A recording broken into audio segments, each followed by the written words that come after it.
안녕하십니까. 1과 영득 최영득 원장입니다. 2024학년도 입시 이 대입 공정성 제도 강화 방안이라는 것 때문에 커다란 변화들을 받게 됐는데요. 보시는 것처럼 표에 있는 네 가지의 변화가 일어나죠.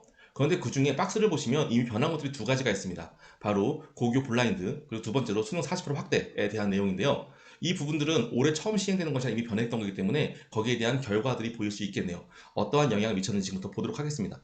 첫 번째로요, 고교정보 블라인드와 프로파일 페이지인데요. 블라인드는 사실 학교 이름을 삭제하고 학교를 암시하는 것들을 지우는 과정 정도이기 때문에 크게 중요한 것 같지는 않고요. 오히려 프로파일 페이지가 더 중요한 것 같아요.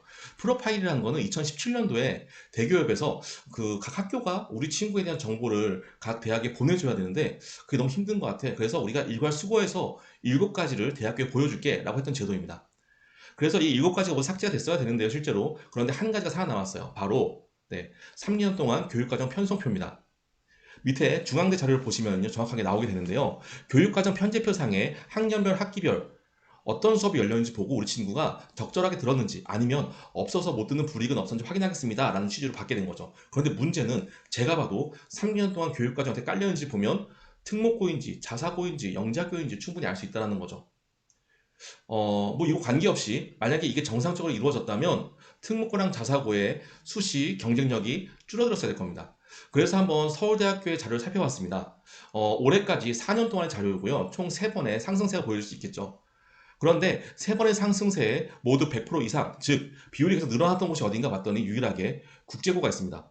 그러면 과연 감소하거나 다른 늘어난 곳도 어딘지 살펴보니까 이상하게 다른 데는 전부 다 감소네요. 왜 그런가 봤더니 정원이 약 500명 줄었죠. 이건 왜 그럴까요? 정시를 40% 확대했으니까 아마 인원수가 줄었을 거예요. 그러면 정원 대비 비율을 한번 살펴볼까요? 계산 한번 해봤습니다. 그랬더니 부각되는 보라색 박스가 3개가 있는데요. 바로 자사고, 영재고, 외고. 일반고는 없네요. 그렇죠. 비율로 봐도 확연하게 보여집니다. 즉, 이번 고교 블라인드하고 프로파일 페이지가 고교 서열화에는 크게 영향력을 주지 못했다 정도로 파악이 됩니다. 수능 40% 확대는 어땠을까요? 보시죠.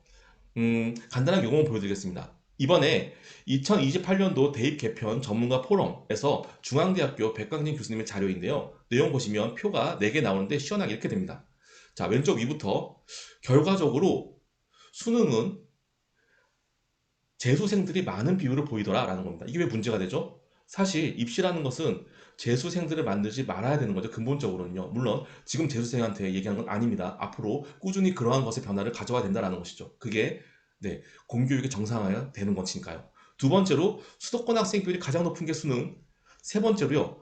학교 내에서 평점이 가장 낮은 친구가 수능. 마지막으로 중간에 탈락하는 비율이 가장 큰 게 수능입니다. 수능을 40% 늘려놨더니 이러한 영향이 더 도드라지게 보여진 거죠. 결론적으로 말씀드리자면 우리가 1부에서 보신 것처럼 이번에 3번과 4번 고교 프로파일 페이지랑 그 다음에 수능 40%는 고교 등급과 지역 편차를 없애려고 했던 노력이었어요. 그런데 실질적으로 실효성이 적었다인 겁니다. 그런데 반대로 이제 앞으로 올 1번과 2번 학종 코디를 없애기 위한 공정성 방안은 그렇지 않다라는 것을 말씀드리고 싶고요. 이 부분은 제가 3부에서 다시 안내드리도록 하겠습니다. 모두 화이팅입니다.